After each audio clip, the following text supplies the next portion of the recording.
کراچی میں پاک colony police کا جہان آباد میں مبینہ مقابلہ، 3 ڈاکو ہلاک، اسلحہ، موٹر سائیکل اور دیگر سامان برآمد۔ شہر کے دیگر علاقوں سے بھی 6 ملزمان زخمی حالت میں گرفتار کر لیے گئے۔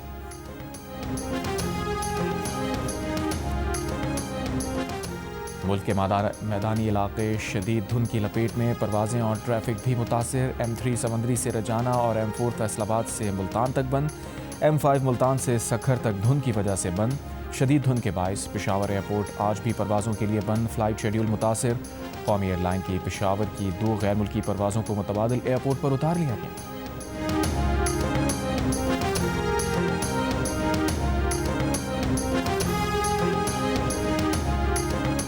اقوام متحدہ کے سیکرٹری جنرل انتونیو گوتریس نے وینزویلا کے خلاف امریکی کارروائی کو بین الاقوامی قوانین کی خلاف ورزی قرار دے دیا۔ سلامتی کونسل کے ہنگامی اجلاس میں انتونیو گوتریس کا بیان پڑھ کر سنایا گیا، جس میں گوتریس نے کہا، ریاستوں کی خود مختاری، سیاسی آزادی اور علاقائی سالمیت کے اصولوں کا احترام لازم ہے۔ دھمکی یا طاقت کے استعمال پر پابندی ضروری ہے۔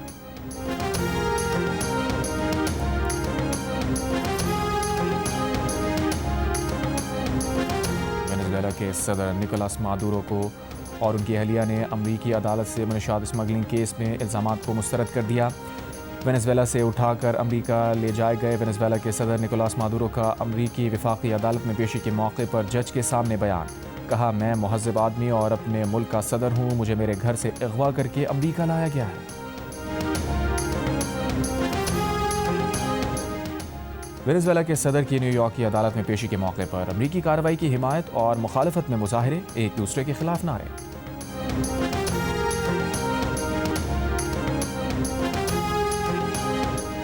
اگر امریکہ ایک منتخب صدر مادورو کو پکڑ کر امریکی عدالت میں پیش کرنے کے لیے وینزویلا میں آپریشن کر سکتا ہے تو اسرائیل سے بنجامن نیتن یاہو کو پکڑنا کیوں ممکن نہیں، تاکہ اسے عالمی عدالت انصاف میں پیش کیا جائے؟ برطانوی رکن پارلیمنٹ نے سوال اٹھا دیا، ویڈیو سوشل میڈیا پر وائرل۔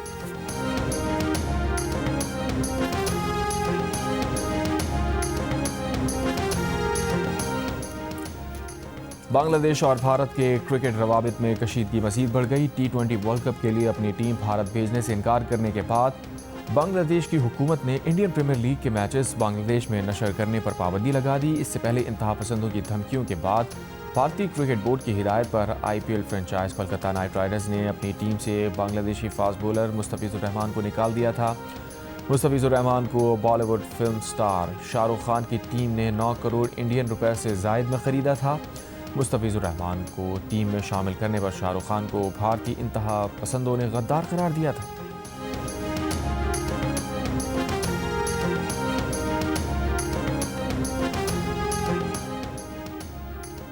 پاکستان اور چین کا افغانستان سے تمام دہشت گرد تنظیموں کے خاتمے کا مطالبہ، دہشت گردی کے خلاف زیرو ٹالرنس پالیسی اور 2 طرفہ سیکیورٹی تعاون مزید بڑھانے کا اعلان۔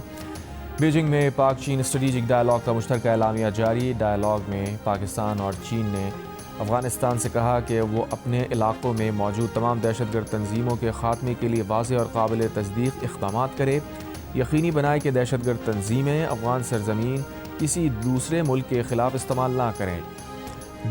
دونوں ممالک نے مسئلہ کشمیر پر دیگر تنازعات کو اقوام متحدہ کی قراردادوں کی روشنی میں حل کرنے پر زور دیا۔ پاکستان نے ون چائنا پالیسی کی بھرپور حمایت کی۔ دونوں ممالک نے CPEC 2 صنعت، زراعت، معدنیات، گوادر پورٹ پر تعاون بڑھانے پر اتفاق کیا۔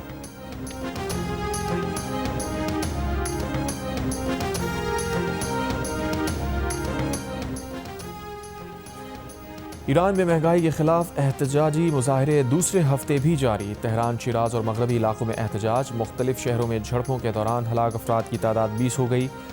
ایرانی وزارت خارجہ کا کہنا ہے کہ امریکہ اور اسرائیل ایران کے اندرونی معاملات میں مداخلت کر رہے ہیں اور اپنے بیانات کے ذریعے تشدد کی حوصلہ افزائی کر رہے ہیں۔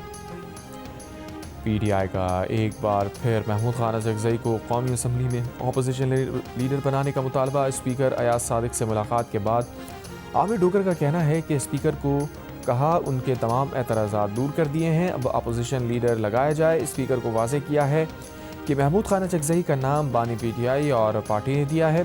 عامر ڈوگر نے کہا کہ PTI ارکان کو بلا کر دستخط چیک کرنے کا معاملہ جب سامنے آیا تو دیکھا جائے گا۔ دوسری جانب ایاز صادق کا کہنا ہے کہ ہر کام وعدے اور قانون اور آئین کے مطابق ہوگا۔ قومی اسمبلی کے آئندہ اجلاس میں وہ اس معاملے پر ایوان کو آگاہ کریں گے۔ اپوزیشن لیڈر کی تقرری سے متعلق اثر نو طریقہ کار شروع ہوگا۔ وزیر اعظم آزاد کشمیر فیصل ممتاز راٹھور نے کہا ہے کہ عوامی ایکشن کمیٹی کے معاملات کو سنجیدگی سے لے رہے ہیں۔ معاہدے میں کچھ پر نوٹیفیکیشن ہو گئے ہیں اور کچھ پر عمل درآمد جاری ہے۔ جیو نیوز سے گفتگو میں انہوں نے کہا، معاہدے میں قائمہ کمیٹیز کا ذکر نہیں، کمیٹیاں اسمبلی بناتی ہیں۔ عوامی ایکشن کمیٹی کے احتجاج کا اس وقت کوئی جواز نہیں۔ ریاست کو آگے لے کر جانا ہے تو مل بیٹھ کر بات کرنا ہوگی۔ ریاست کے پاس اختیار ہے، احتجاج کو روک بھی سکتی ہے۔ عوامی ایکشن کمیٹی آئے ہمارے ساتھ حکومت کا حصہ بن جائے۔ ریاست ان کو اونرشپ دینے اور ساتھ لے کر چلنے کو تیار ہے۔ پوری کوشش ہے کہ ایک لمحہ بھی تاخیر نہ ہو اور بروقت انتخابات کروائے جائیں۔ نہیں لگتا ابھی جس طرح کا ماحول ہے لوگ سڑکوں پر آنا پسند کریں گے۔ امید ہے جلد چیف الیکشن کمشنر کی تقرری ہو جائے گی۔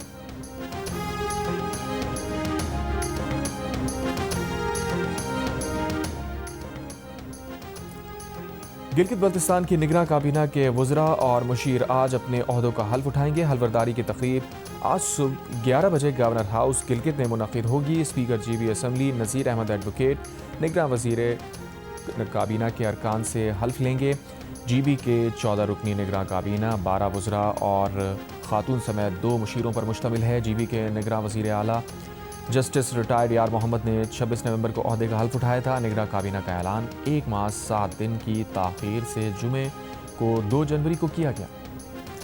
لاہور میں نجی یونیورسٹی کی طالبہ نے بلڈنگ کی دوسری منزل سے چھلانگ لگا دی۔ تشویشناک حالت میں اسپتال منتقل۔ یونیورسٹی انتظامیہ نے تحقیقات کے لیے 8 رکنی کی انکوائری کمیٹی بنا دی۔ اسپتال انتظامیہ کے مطابق لڑکی کے دماغ پر چوٹ آئی ہے، کمر اور گھٹنے بھی فریکچر ہیں۔ پولیس کا کہنا ہے کہ طالبہ نے عمارت سے کودنے سے پہلے اپنے گھر کال کی۔ اہل خانہ سے ہونے والی گفتگو جاننے کی کوشش کر رہے ہیں۔ یونیورسٹی رجسٹرار کا کہنا ہے کہ طالبہ کا سلیبس مکمل نہیں تھا۔ انکوائری مکمل ہونے تک کوئی حتمی بات نہیں کی جا سکتی۔ چند روز قبل اسی یونیورسٹی کے ایک طالب علم نے 4تھی منزل سے کود کر خودکشی کی تھی۔ یونیورسٹی رجسٹرار کے مطابق اس سے پہلے طالب علم کی خودکشی کے واقعے پر بننے والی انکوائری کمیٹی کی تحقیقات مکمل ہو چکی۔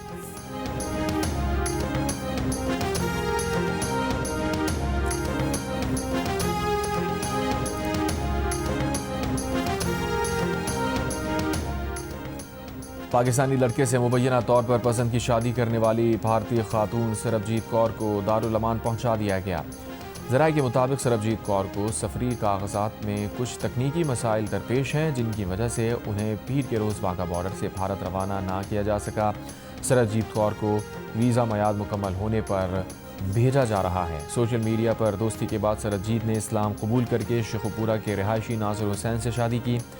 دونوں کی دوستی 2016 میں ہوئی۔ سربجیت کور 4 جنوری کو سکھ یازدیوں کے ہمراہ پاکستان آئیں، اسلام قبول کیا، جس کے بعد اس کا نام نور فاطمہ رکھا گیا۔ سربجیت نے ناصر حسین سے پسند کی شادی کے بعد پاکستان میں قیام کیا۔ سربجیت کور کے ویزے کی میعاد 13 نومبر تک تھی لیکن وہ بھارت واپس نہیں گئی۔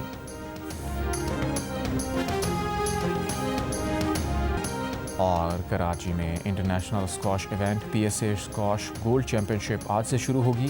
پاکستان سمیت 9 ممالک کے ٹاپ پلیئرز حصہ لے رہے ہیں۔ کراچی میں ایونٹ کی افتتاحی تقریب اسکواش لیجنڈ جہانگیر خان بھی شریک۔